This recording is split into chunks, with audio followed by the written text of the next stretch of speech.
So we normally don't talk about things like Taylor Swift on this channel, but this channel is very new, so we can pretty much do whatever the hell we want now, can't we? Bow. So, but we normally wouldn't talk about things like Taylor Swift because we don't really deal with music too much. I'm not a huge music guy, and so this is something that just kind of caught my eye because it deals not really with the music itself, but what you would consider what is your creation. What can you legitimately sue over? Where's that line drawn that says this is something that solely belongs to me? And that's very interesting when you're a content creator. There's something that's always going to catch your eye because that line seems to be getting blurred more and more and more every day with the litigious nature of our society now, where everyone wants to claim ownership of things or want to come up on somebody else. So Taylor Swift is being sued once again, or the lawsuit is being reopened, something along those lines. And what's interesting is what the context of the lawsuit is. So these two songwriters, Sean Hall, Nathan Butler, they are accusing her of lifting lyrics from a 2001 song called "Playas Gonna Play," "Playas Gon' Play," and using these phrases in the Shake It Off song. So some of the phrases that are here are players gonna play and haters gonna hate. So here's the thing.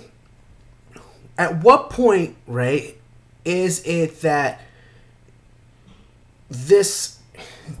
words or phrases that we use or that become common within our usage? Maybe in a certain segment of the population, a certain culture, at what point does it become something that is just now belongs to the entire community and doesn't belong strictly to just that songwriter or strictly to that corporation? So they're claiming that the lyrics were lifted off of a 2001 song for 3LW called "Playas Gon' Play," but the song that they are suing for is the 2014 "Shake It Off." So let's say they did invent these phrases back in 2001 and they put it into this song for 3LW.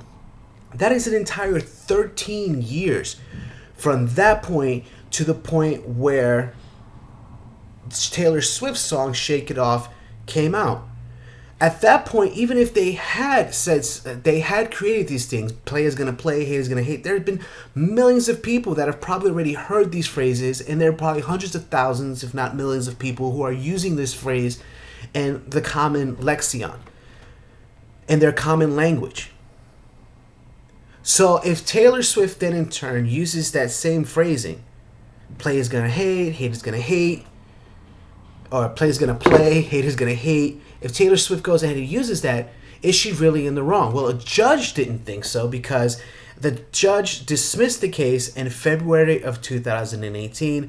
But on Monday, a 3-panel judge in the Ninth Circuit Court of Appeals revived the suit and sent it back to the U.S. District Court.